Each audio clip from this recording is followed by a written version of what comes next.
Половина година после големата трагедија од пожарот во Кочани, почна да се зголемува бројот на граѓани кои бараат помош на клиниката за психијатрија.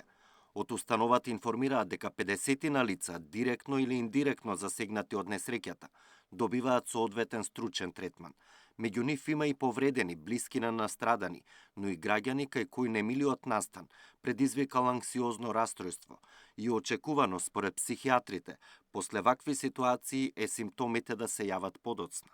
Поголем дел од тие луѓе, односно од луѓето кои што беа директно засегнати или индиректно во Кочани регионот, бараат сега е зголемен бројот на тие кои што бараат помош, дали самите лица или нивните блиски, семејства, пријатели, другари и така натаму. Во однос на општата популација, мислам да не можам да ви кажам со бројки точно и со нека научно-статистичка обработка, но тоа беше криза и се уште е криза, која што предизвикува, како и секоја друга криза, чувство на нестабилност и на несигурност и на страв кај сите граѓани. Токму пристап до услуги за ментално здравје при итни и кризни состојби, како неодамнешната во Кочани, е годинешното мото и на Светскиот ден на менталното здравје. Од клиниката за психијатрија посочуваат дека најважна е пристапноста и достапноста, како да си помогнеме во вакви ситуации.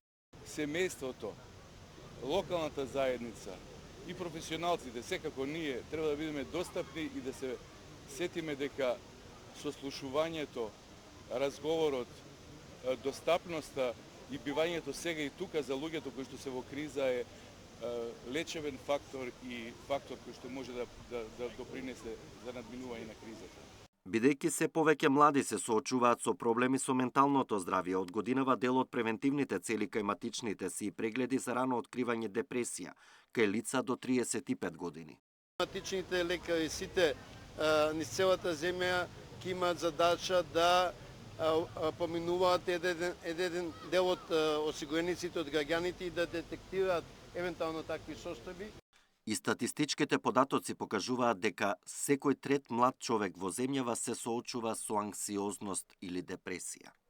Александар Динев, Сител телевизија.